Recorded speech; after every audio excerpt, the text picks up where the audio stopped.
Guys, bulan lalu sempat hangat ya hashtag Stop Asian Hate karena maraknya diskriminasi terhadap orang Asia di Amerika. Apalagi setelah penembakan terhadap 8 orang Asia di Atlanta 16 Maret kemarin. Terus jadi banyak orang Asia dari berbagai negara bersatu. Biar perundungan kepada ras Asia nggak lagi ada. Mereka bareng-bareng lakuin gerakan pakai hashtag Stop Asian Hate ini.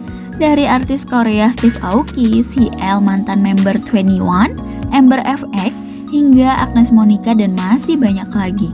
Mereka aja sebegitu solidnya guys ketika satu rasnya didiskriminasi. Apa kabar kita sebagai umat muslim ngelihat ketidakadilan yang hingga saat ini terus berlangsung menimpa saudara kita di Uyghur, Rohingya, bahkan Palestina dan negara-negara lain. Padahal jelas disebut dalam Al-Quran surat Ali Imran ayat 110. Kamu adalah umat terbaik yang dilahirkan untuk manusia. Karena kamu menyuruh berbuat kepada yang ma'ruf dan mencegah dari yang mungkar. Dan beriman kepada Allah. Nah, sudahkah kita berusaha mencegah kemungkaran yang terjadi kepada saudara seiman kita? Umat Islam mendapat julukan khairu ummah, umat terbaik. Karena berpegang teguh pada agamanya, menyerahkan ketaatan seutuhnya kepada penciptanya, patuh dalam seluruh syariatnya, hingga ngejadiin kehidupan menjadi berkah, bahkan sebuah negeri yang baldatun thayyibatun wa rabbun ghafur. Tapi yang terjadi saat ini, umat Islam yang mendapat julukan yang mulia itu ternyata jatuh dalam kubangan kehidupan sekuleristik, sebuah sistem yang menjauhkan agama dari realitas kehidupan, di mana hanya menempatkan agama di pojok-pojok masjid, mengatur perkawinan dan kematian, yang menganggap agama nggak layak mengatur kehidupan publik dan mengatur negara. Padahal Islam adalah sebuah akidah yang benar, yang menuntun manusia sebagai sebuah pandangan, petunjuk, dan pegangan hidup, sebuah sistem hidup menyeluruh yang mengatur kehidupan manusia, baik ketika berhubungan dengan Tuhannya, dengan dirinya sendiri, juga dengan sesama manusia. Islam adalah sistem kehidupan yang lengkap dan komplit, baik ruhiyah, ibadah mahdoh, maupun sia-sia yang terdapat politik di dalamnya. Seorang muslim harusnya paham betul kalau kebahagiaan yang tertinggi ialah ketaatannya kepada Allah. Jadi, apapun yang dilakuin, yang dipikirin, selalu menstadarkan dengan halal haram, bukan nafsu atau kepentingan dunia yang cuman tempat persinggahan ini. Betapa banyak contoh kaum yang mendustakan Allah, membangkang dari aturan Allah. Meskipun mereka mencapai kemajuan, tapi tetapkan berakhir dengan kehancuran karena kedurhakaannya. Seperti kaum Samud, kaum Ad, juga Fir'aun dan umatnya. Harusnya sih itu semua udah cukup jadi contoh ya, bahwa kebahagiaan dan keberkahan hidup hanya bisa diraih dengan melaksanakan Islam secara kafah dalam kehidupan pribadi, masyarakat, juga negara.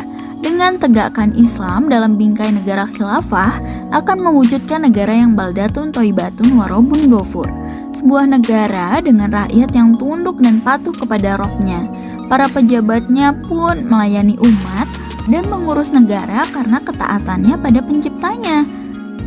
Untuk itu, ketika umat ini ingin mendapat sebutan khairu ummah, ingin terlepas dari kubangan kehidupan sekuleristik kapitalis yang terbukti membawa kesengsaraan dan penderitaan kayak zaman ini, maka harusnya kembali kepada Islam kafah yang akan membawa kemuliaan dunia dan akhirat.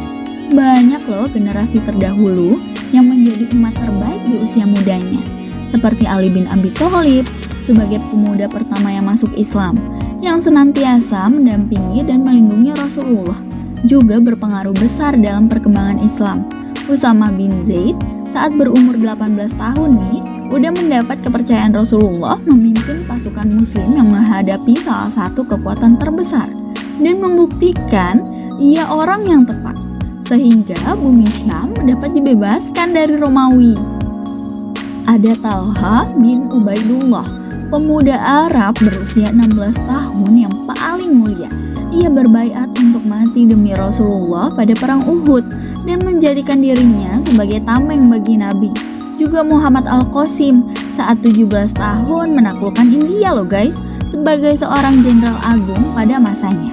Oh iya, pasti nggak asing kan sama kisah Muhammad Al-Fatih yang begitu masyhur. Pada usia 21 tahun, beliau sudah menjadi panglima perang pasukan muslim dan berhasil meruntuhkan salah satu imperium yang telah berdiri kokoh selama 11 abad, Bizantium. Keren banget ya mereka, segerget itu loh guys memperjuangkan agamanya Allah.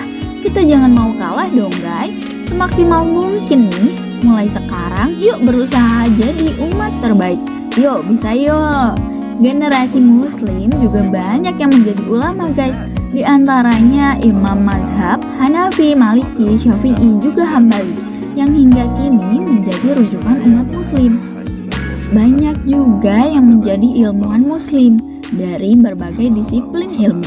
Karya-karya para ilmuwan muslim ini mendapat pengakuan luas dan menjadi rujukan para ilmuwan dunia, termasuk ilmuwan barat. So, ketika kita hari ini menginginkan kegemilangan itu diraih, kuncinya hanya satu. Apa coba? Yup, betul, penerapan Al-Quran dan aturan Allah dengan sempurna. Dan so pasti hanya dengan peradaban Islamlah yang mampu menerapkan Al-Quran secara sempurna. Nanti kita cerita tentang khilafah lagi ya.